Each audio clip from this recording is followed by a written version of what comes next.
Good morning, and thank you so much for joining us. My name is Jason Daly. I am the Program Director here at LeTCC Christian Center on beautiful Canandaigua Lake. We are gearing up for our annual Easter egg hunt and sunrise service coming up this weekend as we celebrate the resurrection of our Savior, Jesus Christ. Throughout this week, Passion Week, we are meeting with different staff and different students who are going to bring us some testimonies and talk about the impact that Christ has had in their lives. This morning, joining me is Allred. Adam is one of our students for The Way. It's our one-year school of discipleship. Adam, thank you so much for joining us. Can you give us a little bit of your testimony and what Christ has done in your life? Yes, definitely. So, in my life, even just from the beginning of my lifetime, it was just a very big movement from the beginning to where I am now. We'll just start from the beginning to when I was first born. I'm not like any other child, but I was a child that was left at a month old at a bus factory. So just from there, of course, the police came and they came and they found me and they put me in an orphanage and such. First, it wasn't actually an orphanage; it was a foster home. I was in a foster home for around the age of 1 to around 6, and then of course the foster home got bankrupt and such, and then we moved to a bigger orphanage that held about 200, 300, 400 Oh my kids. goodness! And so for me, I always did not have the love of a family. So for me, when I was first introduced into the love of Christ, it was in China actually.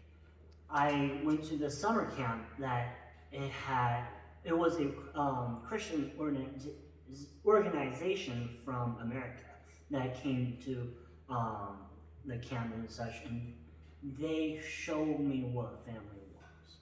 And so when we were at that point, they also prayed with me.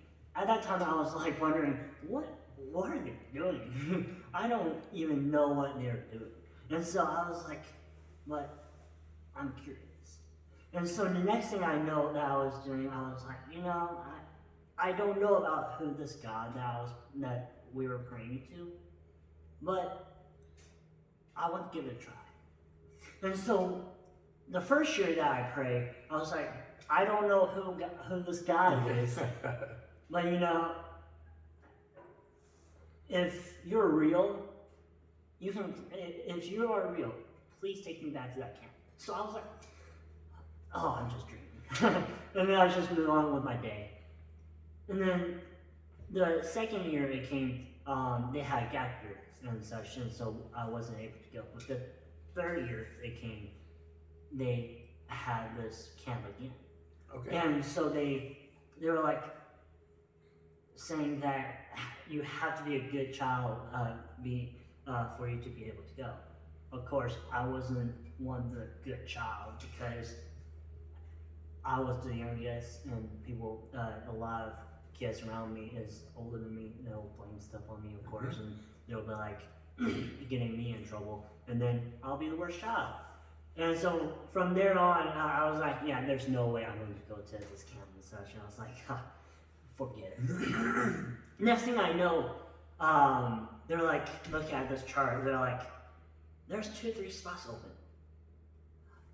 I guess we'll let Adam go. And so they let me go, and I went back, and I was like, I remember this one woman that I prayed to this God of going back. I was like, holy moly, what? But at the same time, I was still doubting that. I was still doubting that there was God. And then when I came back from that camp, I was like, you know what? I don't know. Family was something that I have always wanted. Family was always something that I have always was like, I'm going to grow up and I'm going to have my own kids. I'm going to raise them, and I want that family. So that was one of my goals, was a family. And so when I came back to this camp, I was like, I really want a family. I was like, I still don't know about this God of this guy is. I just don't know about this guy. And I was like, okay, whatever. I'll pray over it. I'll give this guy another chance too. I bowed down by my side. I didn't even know how to pray, but I just bowed down to the side of my bed. Yeah, I just had my hand closed like this. I was like, God, I don't know who you are, but I don't know what kind of guy you are. But if you are a God and you are somebody that will care for me, then please give me a family. I was like, oh, never mind. I don't want to. I don't think you can do that. So I just got up. I left. At that time, in my time, I was doubting everything of getting adoption. Because being adopted was, the percentage from getting adopted in this orphanage, it was 4% out of every 4 years. Oh. So 1% every year. And so it was so rare for you to get adopted in this orphanage, I lost hope of getting adopted. The next week came after I prayed.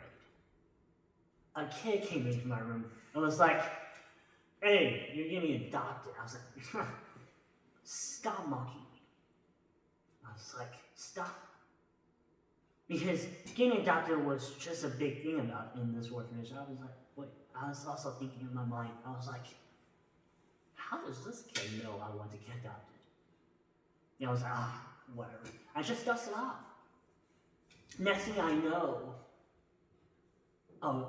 Nanny came into my room and was like, you're getting adopted. And handed me a box with toys and all kinds of goodies, and I had a picture album and everything. I just looked through all that. At first, I was like, these people look suspicious, man. Holy moly. I was like, I don't know about this. I was second guessing myself. But at the same time, I was like, but they're going to be my family. I was like, oh my goodness. You know what? I don't care how weird they look. They're my family. Right? And so I was like, okay. And then it took around a 6 months period for me to be adopted. And so when I got adopted, when I came to America and such, it was not an easy process of being in a family, but the love that my parents showed me was just tremendous, and it was just amazing, and it was ours. And so from there on, from the age of 10 and a half is when I was adopted, to around 16. When I turned 16, I was going to a camp, and I was like, God, you are the same God that I prayed to in China, to the same God that I'm going to serve today. And I was like, God, you had a hold on my life ever since the beginning. So I was like, I'm going to commit my life to you. I am not going to serve any other master, for you are my only master that I will serve. And so that, when I was 16, it was around June, I was like, I'm going to commit my whole life to you, Lord. And so that is really short of my testimony and such, but yeah. Well, I love that. Well, praise God. But I love to hear the way God came after you. He brought missionaries to China that ran a camp, and that's where he found you. So I love that. We don't have to go and find him, because he will come and find us because he loves us. That's what we celebrate this weekend with the resurrection of Christ, is him coming to find us. Adam, I got one quick question for you. Of all the things, of your relationship with Christ, of all that means to you, what is the one thing, the one most important takeaway that you want everyone out there to know about being a follower of Jesus Christ? So, with where I was as a child to where I'm now, I have to say the biggest take that I want people to know is, and to apply to their lives is faith through your actions. It brings the love from what you believe upon the whole world to where you reflect who Jesus is. It's not just oh, I'm a Christian. It is, what does it mean to be a Christian in reflecting who Jesus is?